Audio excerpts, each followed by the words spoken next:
dribble. And then after you do the crossover, then you do something more. When you start here, every time you do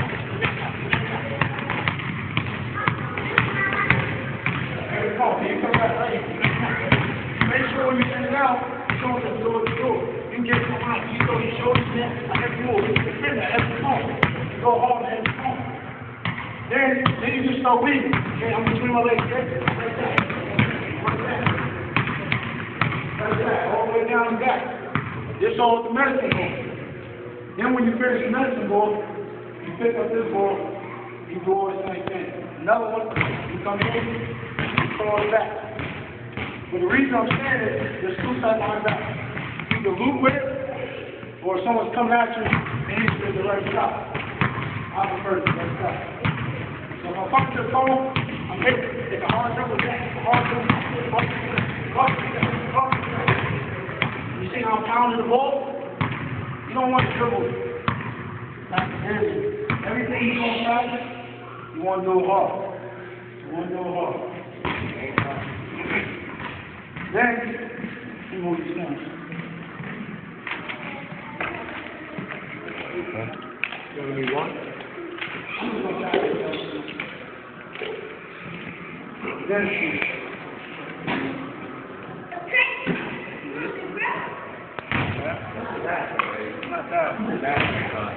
I can't look.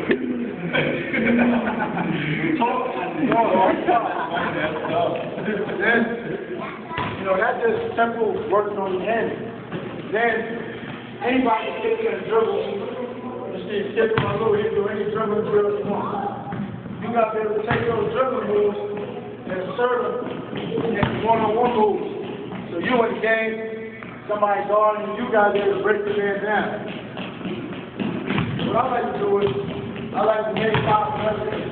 So if I come here, maybe my first one will just be a crossover here. And always when you cross over, try to cross and go to the knee. I know everyone wants to get things, throw your time out, take your time, that's nice. But when you want to unlock now, you ain't got time for that, so this goes right here, right below your knee. So you still go full speed. So you do this, down there, this person, and go on the knee. And then this one, this is my favorite move. You get a guy and you're going fast, now you want to do the speed, you chop it to yourself. You don't turn your ball over, you keep your hand on top of the ball, you chop, and then you bang another ball. And then another thing, a lot of people like to do is to say, I'm going back. I'm crossing here, I'm stopping, I'm crossing. Instead of me crossing and opening my body, I'm going to cross and I'm going to close my body. People like to reach. But don't take this angle to the rim and then a big guy can block your shot.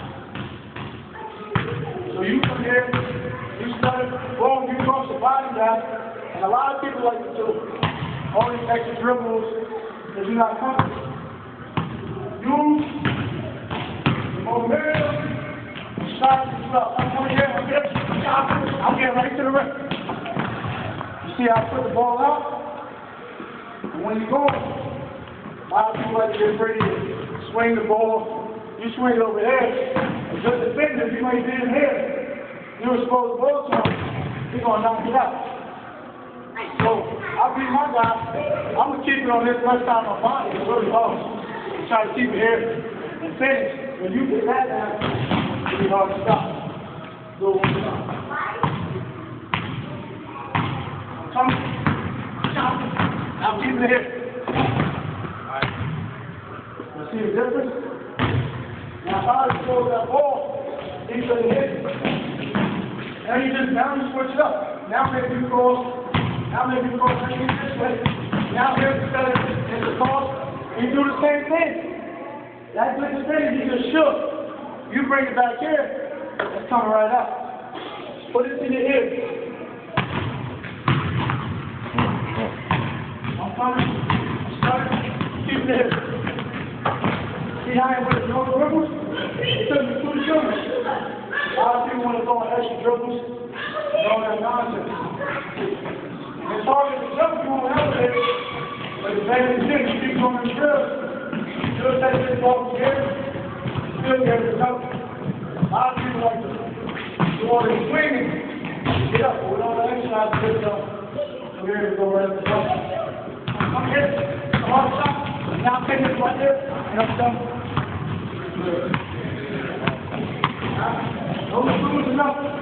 All them drills are coming. They're going to take over. And now you do the same thing.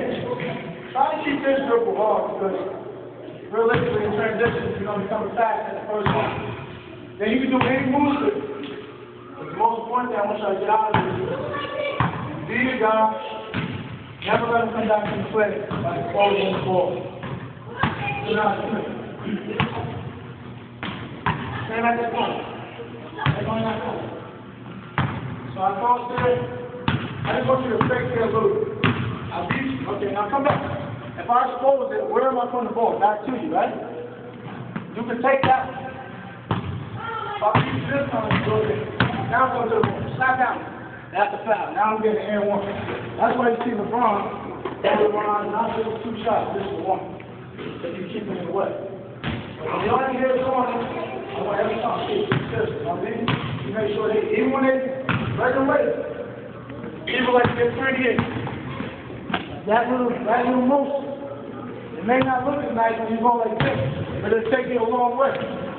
It's going to keep you from getting the ball knocked out. That's about it in the fight. Yeah, that's about it. I hope I can teach y'all something a little time before. Look out here. Nah, do me a favor and just go over about taking things for granted. Like you say, that's what it is, man. It's no body. So he probably don't have to practice. So kind of, if he didn't there, kind of like to go over that how important body language is, especially at Division I level. You know what I'm saying? Just kind of goes down a little bit, like what should they do? You know, if you don't want to be there today, get tired today, feel about it. You know, what mentality like, you know what I mean? You don't, well, you practice every day. We probably practice about 120 times a day. We play,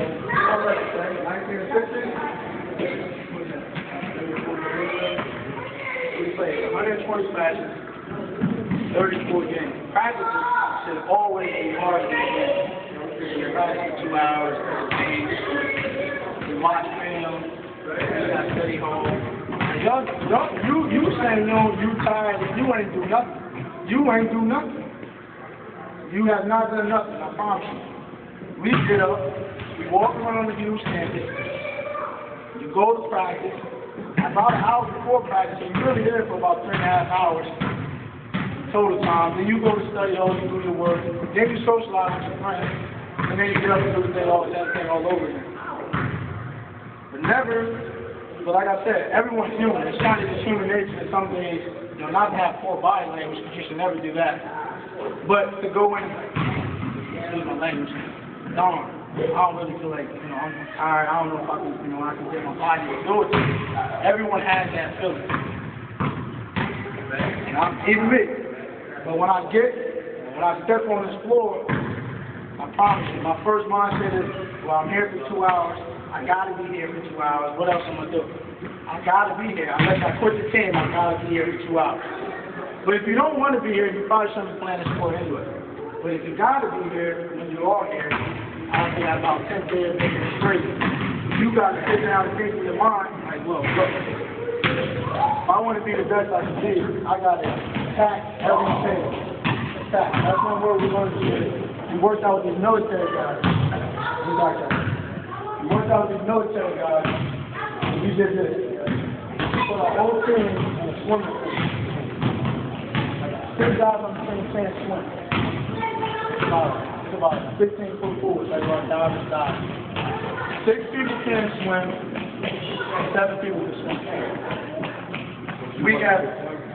I was one that could swim, but I'm not a great swimmer. I'm the best player on the team, right? Sometimes you're the best player on your team. If you change the setting, sometimes you change roles. So we jumped in the pool. White kid on our team, never plays, never gets in. So for that day, he was a superstar because he was the best swimmer, right? So he being the best player on the team, I had to change my role in the practice while I was a role player. You know why? Because in a life or death situation, you'll do anything whoever knows what they're doing to tell you. So on the court, you should think the same way. You should have the same mindset. So back to the story. We put on sweatshirts. Sweatshirts like this. You ever jump in a pool with a sweatshirt on and how heavy that feels? It gets cold, it gets all soaked in. We're swimming, we're kicking, we're trying to stay afloat. We gotta take our sweatshirts off, and so we take them off. We gotta keep swimming after we take it off. Then we gotta change with a partner. So I'm passing, I'm trying to get someone else. Now the sweatshirt is like safety. Wait, you changing sweaters in the water? In the water. Like, if I'm going underneath, I'm holding my breath, I'm trying to take it off. Alright.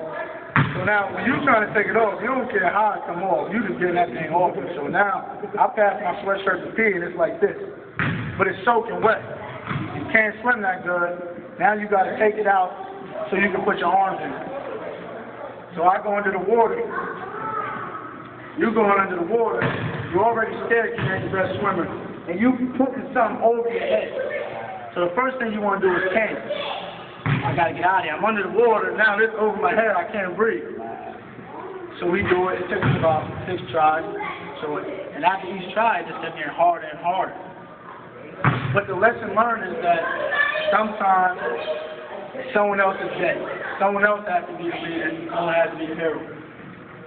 Secondly, paying attention to detail and focus and training your mind to do something will save you a lot of trouble. Because we didn't listen to detail and cooperate and really focus and just pay attention and give everything we had to the guy instructing us on what to do. It took us 6 tries of drowning, literally drowning. You didn't die because it was safety, but you're choking on water, anything you can imagine. This same guy who taught us, he runs a program, it's called The Program. He's in the military. He was on a plane one time, and they were practicing landing. So his helicopter, he was a Marine, his helicopter is trying to land on the boat.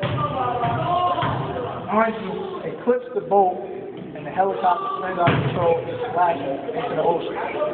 So they go into the ocean. This guy, like 4 of them died. He's drowning. And he's trying to get out of the helicopter in the ocean. You gotta know how heavy things and all that is trying to get out. He gets out, and he literally was drowning and swimming. So everything I thought about, everybody grew up in good, taking life is hard. Life is hard. We go through a lot of stuff.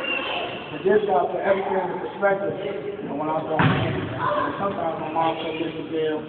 Sometimes I couldn't have a new pair of Jordans. Sometimes I couldn't do this, I couldn't do that. When I listened to the guys, he was talk for his life, he wrote school with his friends, and now it's just like, wow, everything I did, it's kind of minimal to what the guy did.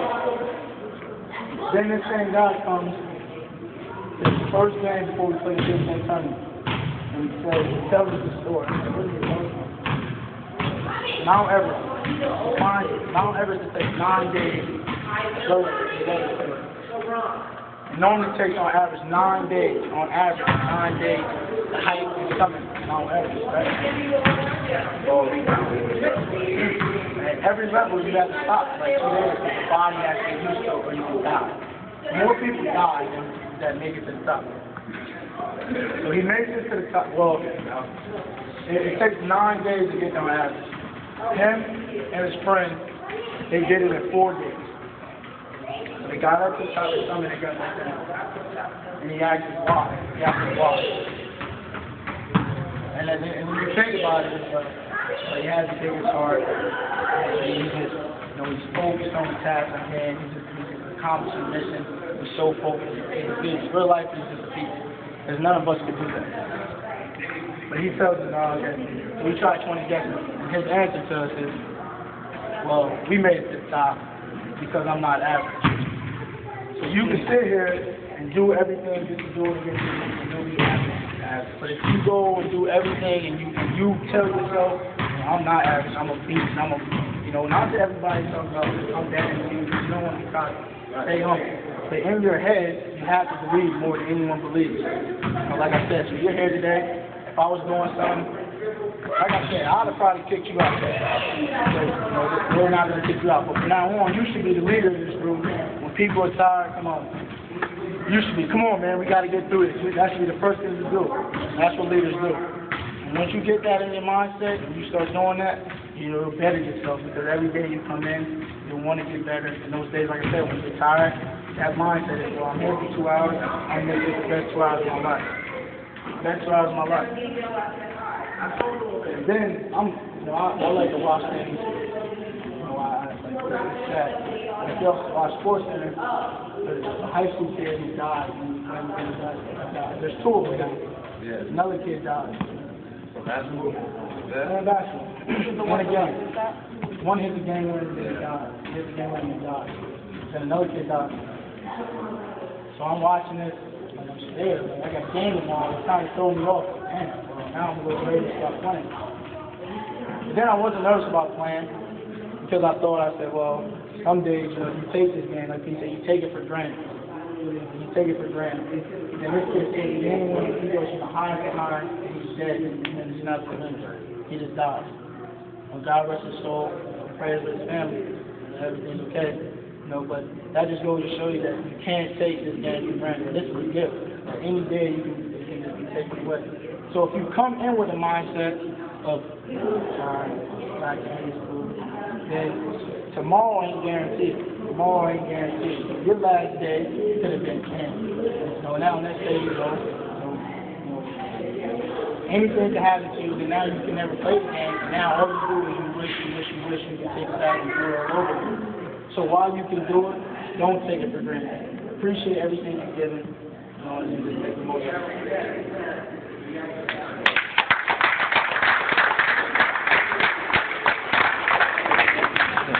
Hey, you ready to get back in the swing? All right. 5. 5 right here. 5 gonna hit it.